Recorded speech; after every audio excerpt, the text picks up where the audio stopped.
अब वारी एनर्जीज ने एक अपना मोमेंटम या एजेंडा प्रोवाइड किया है। कंपनी ने बताया है कि कंपनी का मैनेजमेंट अब फोकस करेगा 1 लाख करोड़ के टॉप लाइन रेवेन्यू ग्रोथ की तरफ। ये कंपनी ने अपना टारगेट मेंशन किया है। 2031 तक कंपनी इस टारगेट को हिट करने की कोशिश करेगी, कंपनी ने ये चीज बताई है। इसके अलावा आप चाहो तो बाकी का डाटा आपके सामने यहाँ पर अवेलेबल है, किस तरीके से कंपनी 1 लाख करोड़ का रिवेन्यू फाइनेंशियल ईयर 31 तक लेकर के जाने की काम करेगी। इसमें कंपनी ने बताया कि हम एग्रेसिवली काम करेंगे सोलर मैन्युफैक्चरिंग 28.4 गीगावाट लेकर के जाने की, और 15.4 गीगावाट हम लेकर के जाएंगे सेल मॉड्यूल्स को। तो ये कंपनी ने अपना पूरा टारगेट बताया है, जिसमें कंपनी का ऑर्डर बुक जो है 53,000 करोड़ की तरफ जाता देखने को मिलेगा, और यूएस मार्केट से भी कंपनी को पोटेंशियल ऑर्डर्स देखने को मिलेंगे। डोमेस्टिक मैन्युफैक्चरिंग कंपनी फाइनेंशियल 27 तक 4.2 गीगावाट एक्सपैंड करने की कोशिश करेगी। तो ये है वारी एनर्जीज लिमिटेड। टेक्निकली 45.6 पर एमएफआई है, 49.6 पर आपका आरएसआई है। ये बात मैंने आप लोगों के साथ पिछले वीडियो में डिस्कस करी थी, क्योंकि आपका डायगोनल पैटर्न टूटा है, और कोई भी स्टॉक जब डायगोनल पैटर्न या फिर वेजिस पैटर्न को तोड़ता है, उसके बाद में वो क्या कोशिश करता है, वापस से उस डायगोनल की तरफ जाने की। और ये चीज मैंने आप लोगों के साथ लास्ट वीडियो के अंदर डिस्कस करी थी, जब आपके पास एक बड़ा फॉल देखने को मिला था 10% के आसपास का उसी दिन में, कि आपके पास नेक्स्ट सेशंस में ये पॉसिबिलिटी बनती है कि आपका स्टॉक वापस से इस डायगोनल की तरफ जाने की कोशिश करे, यानी 3200 जो कि इसका एक मिड रिजेक्शन है। और उसके बाद में पिछले 3, 4, 5 सेशन जो भी वारी एनर्जीज में हुए, वो आपको यही करते देखने को मिले भी। ये था वीडियो आपका अप्रैल लास्ट तारीख 31 अप्रैल का 30 अप्रैल का 30 अप्रैल का वो वीडियो था जो अभी आप लोगों ने क्लिप देखा, ठीक है। और उसके बाद में 1 session, 2 session, 3 session, 4 session, 5 session, यानी पूरा एक हफ्ता स्टॉक ने यही कोशिश करी कि इस डायगोनल के पास वापस जाया जाए। जब जब इस डायगोनल के पास जाएगा, वारी एनर्जीज आपको रिजेक्शन फेस करता देखने को मिलेगा, आपको सेलर्स एक्टिव होते देखने को मिलेंगे। यही चीज को हम लोगों ने लास्ट वीडियो में डिस्कस किया था कि 3200 वापस आने की पॉसिबिलिटी आपकी बनती है, क्योंकि ये पैटर्न आपको इसी चीज को इंडिकेट करता है। अब लास्ट सेशन आपके पास ऊपर की टेल लंबी हुई, सेलर को इंडिकेट करती है। आप 3230 पर क्लोज हुए, 3230 पर हमारी क्लोजिंग आई है। 7 EMA 21 EMA के नीचे क्लोज हुआ है, ऊपर की टेल सेलर को इंडिकेट करती है, यानी 3200 जो कि आपका एक मिड रिजेक्शन था, इसके ऊपर पिछले 2-3 सेशन में हम बने हुए हैं, यानी भैया इसके ऊपर हमको स्टेबिलिटी की जरूरत रहेगी, ताकि इस डायगोनल के पैरेलल में एक साइडवेज पैटर्न बड़ा ही प्यारा सा बन सके वारी एनर्जीज लिमिटेड के अंदर। मैं उस वीडियो को थोड़ा सा आगे करता हूं और आपको देखते हैं कि हम लोगों ने क्या इसके आगे भी और चीजें डिस्कस करी थी, क्योंकि पैरेलल चलना जरूरी है किसी भी वेजिस पैटर्न के अंदर। जब टूटता है वेजिस पैटर्न, एक बार इसको सुन लेते हैं, जरूरी रहेगा ताकि लॉन्ग टर्म, तो इसीलिए 3090 और 3200 का साइडवेज ज्यादा, ठीक है, तो इन्वेस्ट रख सकते हैं। मेरा अगर 3090 के नीचे कोई भी करेक्शन आती है, तो इन्वेस्टर कहीं ना कहीं 2850 एंटिसिपेट कर सकते हैं, जिसकी वजह से हमको प्रॉफिट बुकिंग थोड़ी सी और बनती देखने को मिल सकती है वारी एनर्जीज लिमिटेड के अंदर। तो इसीलिए 3090 और 3200 का साइडवेज ज्यादा जरूरी रहेगा, ताकि लॉन्ग टर्म पर्सपेक्टिव पे जो आपका अपवर्ड है, जिस पैटर्न का रिजेक्शन बना है रिसेंटली, ये साइडवेज जाकर के लॉन्ग टर्म में फिर ब्रेकआउट की जर्नी शुरू कर सके और करेक्शन ज्यादा देखने को ना मिले, ठीक है। सो ये था प्रॉपर एसेंस कि 3090 और 3200 पर साइडवेज पैटर्न बनना जरूरी है। अब आप एक बार ब्लैंक स्क्रीन पर आओ, देखो यार, हर एक चार्ट को ना ये समझना जरूरी है कि वो किस तरीके से, अगर रिजेक्शन फेस कर रहा है तो उसको रीटेस्ट करने के लिए कैसे जा सकता है। एक बार यहां पर देखना, ये है साइडवेज, ये आपका वेजिस पैटर्न है। वेजिस पैटर्न पर स्टॉक किस तरीके से काम करता है, कुछ इस तरीके से, है ना। और जब वेजिस पैटर्न के डायगोनल के नीचे आपको गिरावट देखने को मिलती है, फिर जरूरी होता है कि वो थोड़ा सा साइडवेज चले, और वो भी डायगोनल के पैरेलल में, ताकि आप जब डायगोनल के ऊपर वापस से आओ कुछ इस तरीके से, तब आपका फिर से वेजिस पैटर्न कंटिन्यू हो सके। यही कहता है ना आपका डाउनवर्ड वेजिस पैटर्न। और अपवर्ड वेजिस पैटर्न का ब्रेकआउट आपको क्या कहता है, परपेंडिकुलर ब्रेकआउट जो रिसेंटली बीएसए लिमिटेड ने दिया। तो इसी वजह से वेजिस पैटर्न के बाद का कंटिन्यूएशन क्या होगा, ये सबसे ज्यादा जरूरी होता है इस चीज को समझना। और यही चीज वारी एनर्जीज के अंदर हुई है और अभी भी हो रही है। वारी एनर्जीज में 3090, जहां पर उस सेशन के अगले सेशन के प्राइस आपको लगभग देखने को मिले, और वहां से 3200 जहां पिछले 3 सेशन से आप बने हुए हो, और 3090 और 3200 आपको ये साइडवेज पैटर्न एक्चुअली में होते देखने को मिल रहे हैं। ये हो गया साइडवेज पैटर्न, और यही हमको चाहिए ताकि आप वापस से ब्रेकआउट की जर्नी शुरू कर सको। बट लास्ट सेशन में आपके पास सेलर्स एक्टिव हुए, इसी वजह से हम लोगों ने डिस्कस किया कि हमको यहाँ पर 3200 के ऊपर अब बेस बनाने की जरूरत रहेगी ताकि जल्दी से जल्दी वापस से हम इस डायगोनल के ऊपर आ सके।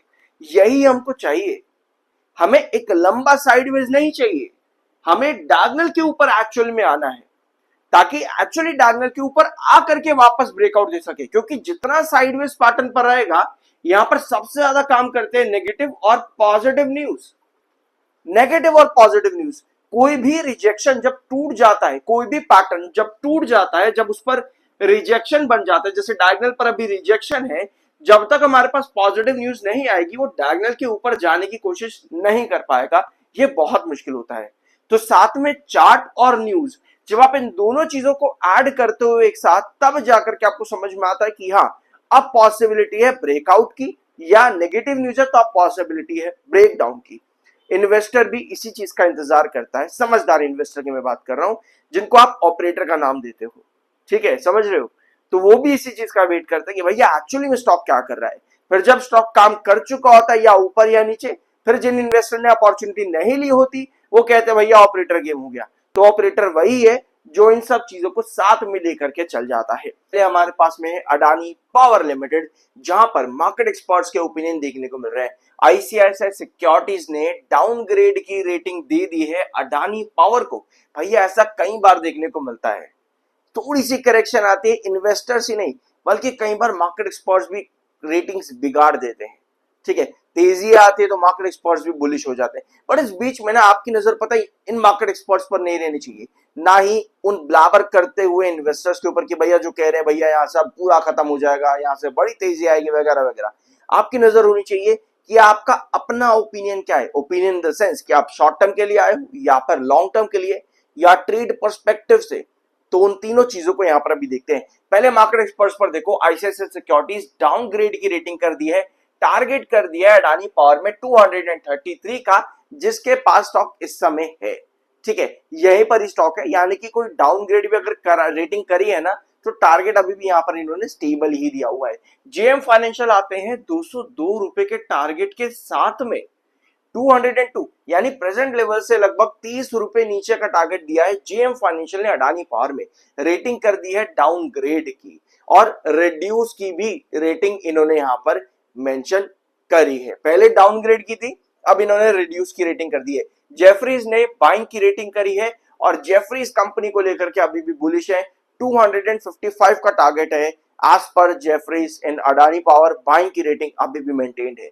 अभी आपके, मुझे मालूम है इस वीडियो में भी काफी सारे कमेंट आएंगे कि भाई चिंता मत करो, यहाँ से 250 जाएगा, 300 जाएगा, कोई कहेगा 500 भी जाएगा। देखो यार, सभी टारगेट्स किसी भी कंपनी में अचीवेबल है, लेकिन जब बात आती है किसी भी कंपनी, दैट मीन्स कि अगर वो कंपनी फंडामेंटली, फाइनेंशियली और सेक्टर को देखते हुए और फ्यूचर को देखते हुए स्ट्रांग है तो यस, अडानी पावर में अगर आप लोग के ऐसे सवाल है कि भैया 250, 300 उसके ऊपर कुछ भी, तो वो अचीवेबल है, बट उन सब में टाइम लगता है। अभी जो कंपनी ने टाइम दिए वो पूरा इनवर्स का पैटर्न, 138 का आपका बेस, उसके बाद में 234 तक इस समय स्टॉक जा चुका है, हाई लगा चुका है। तो हर टारगेट अचीव होता है मार्केट में, बट समय लगता है, डेफिनेटली अचीव हो जाएंगे, ठीक है।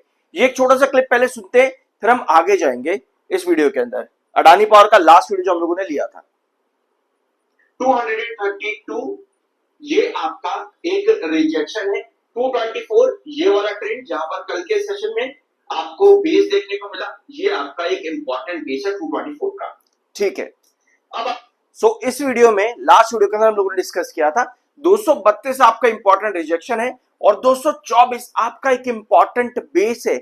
और आपको मालूम होगा अडानी पावर क्या काम कर रहा है भाई, कितने 10-15 वीडियोस में इस बात पे बना चुका हूं कि अडानी पावर सिर्फ एक ही पैटर्न पर काम कर रहा है, उसको मैंने कहा था डॉम पैटर्न बार बार क्रिएट कर रहा है। ये रहा वो डॉम पैटर्न, हर बार एक ब्रेकआउट देता है, रिजेक्शन पर जाता है, पुराने वाले रिजेक्शन जहां पर रेस्ट्रिक्ट पहले किया होता है वहां से बेस बना करके फिर ब्रेकआउट पर जाता है, पुराना रिजेक्शन को बेस बनाता है, पुराने नए रिजेक्शन को ब्रेक करता है, फिर पुराने रिजेक्शन को वापस से बेस बनाता है, उसके ऊपर ब्रेकआउट देता है, पुराने रिजेक्शन को बेस बनाता है। लास्ट सेशन यही चीज रिपीट हुई अडानी पावर में, कुछ नहीं बदला है, सब अभी भी वैसे का वैसा ही है। फिर टेंशन किस बात पे आती है? टेंशन उन इन्वेस्टर्स को आती है जो भागते हुए शेयर्स को पकड़ने की कोशिश करते हैं। वो कहते हैं भैया अरे इतना भाग गया, कहीं मिस्टेक ना हो जाए, कहीं छूट ना जाए, कहीं यहां से 250 हो गया तो भैया मेरे से तो छूट पहले ही चुका है और अभी भी छूट जाएगा। वो पकड़ने की कोशिश करते हैं टॉप हाई पर, और फिर जब करेक्शन आती है सबसे पहले वही पैनिक करते हैं और इन्वेस्टर के दिमाग में वही आता है भैया अच्छा गिरावट आएगी यहां से, वही चीज होती है। समझे इस चीज को। अब अडानी पावर में हम लोगों ने डिस्कस किया था 232 का ये जो रेंज है ये आपके रिजेक्शन है। लास्ट सेशन के अंदर 232 पर स्टॉक ने क्या किया भाई, डबल टॉप बना दिया। अब भैया अगर डबल टॉप बनाएगा, 30 मिनट टाइम फ्रेम का चार्ट है मैं पहले बता दूं, अब भैया अगर डबल टॉप बनाएगा तो गिरावट तो अल्टीमेटली आएगी ही आएगी। पहली चीज तो जो करेक्शन देखने को मिली वो छोटी सी करेक्शन, भैया इतने बढ़िया रिटर्न्स कंपनी ने दिए, 138 से लेकर के लगातार भागे जा रहा है, इतने बड़े रिटर्न दिए, थोड़ी करेक्शन अगर आती है दैट मींस कि वहां पर प्रॉफिट बुकिंग देखने को मिल रही है, जो कि नॉर्मल सी चीज है। 224 ये वही भैया अभी आप लोगों ने क्लिप में सुन भी लिया, 224 आपका बेस है। लास्ट सेशन 224 पर जैसे ही ड्रॉप होता है आपके पास ये कैंडल ड्रॉप होती है जो बार को इंडिकेट करती है। 224 से पहले भी रिकवरी, क्योंकि भैया ये पुराना रिजेक्शन है ना, तो ऊपर से जब नीचे आएगा तो बेस का काम करने की कोशिश करेगा, वही चीज अडानी पावर में हुई है। अभी जो लास्ट सेशन की कैंडल है 30 मिनट टाइम फ्रेम पर ये बार को इंडिकेट करती है, ये बताती है कि भैया कमिंग सेशन में वापस से जंप करने की कोशिश करेगा, वापस जंप करने की कोशिश करेगा। लेकिन डिपेंड पता है यहां पर क्या करता है कि वो जो शॉर्टर्स है जिन्होंने रिसेंट बाइंग यहां पर करी है, जैसे मान लो 224 पर या 217 के आसपास, क्या वो यहां पर एंट्री बनाए रखने के लिए रेडी है? ये पॉइंट यहां पर सबसे बड़ा आता है। अगर शॉर्टर्स आपको यहां पर प्रॉफिट बुकिंग करते देखने को मिलते हैं, चाहे वो 217 हो या 207 या 224 के आसपास, दैट मींस कि आपको करेक्शन धीरे धीरे देखने को मिलेगी। बट किसी भी बड़े ब्रेकआउट के बाद में अगर थोड़ी करेक्शन आती है तो वो एक हेल्दी करेक्शन माना जाता है, दैट्स इट। उसके अलावा कोई और बड़ी बात नहीं होती है। 232 का भी रिजेक्शन है, 224 का आपका इंपॉर्टेंट बेस है, क्योंकि पुराने पैटर्न्स कंटिन्यू कर रहे हैं, तो भैया 224 पर गिर करके वापस नेक्स्ट वीक में 234 के ऊपर जाना चाहिए स्टॉक को एज पर दिस पैटर्न जो अभी तक कंटिन्यू कर रहा है। लेकिन अगर 224 के नीचे गिरावट आती है, सस्टेनेबल क्लोजिंग बनते हैं, दैट मींस कि वहां पर कहीं ना कहीं जिन्होंने 217 या 207 पर एंट्री करी है वो अपना प्रॉफिट बुक यहां पर कर रहे हैं, ठीक है। वेयर आज जिन्होंने स्पेशली 138 या उसके आसपास एंट्रीज कर रखी है वो कहीं ना कहीं लॉन्ग टर्म पर्सपेक्टिव से अपनी होल्डिंग्स यहां पर बना करके रख सकते हैं। बट मुझे पर्सनल लगता है कि इसी पैटर्न को कंटिन्यू अगर करता है तो 224 एक इंपॉर्टेंट बेस है, 234 की तरफ वापस जाने की अगर कोशिश करता है तो वहां से ब्रेकआउट बनता देखने को मिल सकता है। लास्ट सेशन 234 पर 30 मिनट टाइम फ्रेम पर डबल टॉप क्रिएट करा है, जिसकी वजह से आपको प्रॉफिट बुकिंग थोड़ी सी देखने को मिली दिन के आखिर में जाकर के लास्ट सेशन के। आई होप यहां पर आप समझ चुके होंगे कि शॉर्टर्स अगर एक्टिव होते हैं यहां पर तो वो कौन सा इंपॉर्टेंट लेवल होगा और लॉन्ग टर्म वाले आपको क्या करते देखने को मिल सकते हैं। पर और चीज देख लेना यहां पर, यस अडानी ग्रुप से रिलेटेड इस मैटर के बारे में आप लोग को मालूम ही है।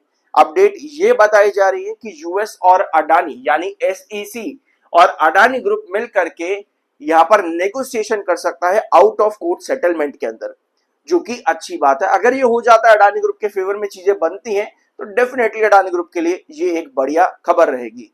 मई के महीने में शायद मई 30 की तारीख थी, 30 या 29, मैंने आपको एक वीडियो में प्रॉपर डेट्स बता रखी हैं एसईसी के मैटर में क्या शेड्यूल्ड डेट्स आपकी हैं, चाहे वो जून की है, सितंबर की है, अगस्त की है, मई के महीने की, तो प्लीज उसको भी जाकर के देखना।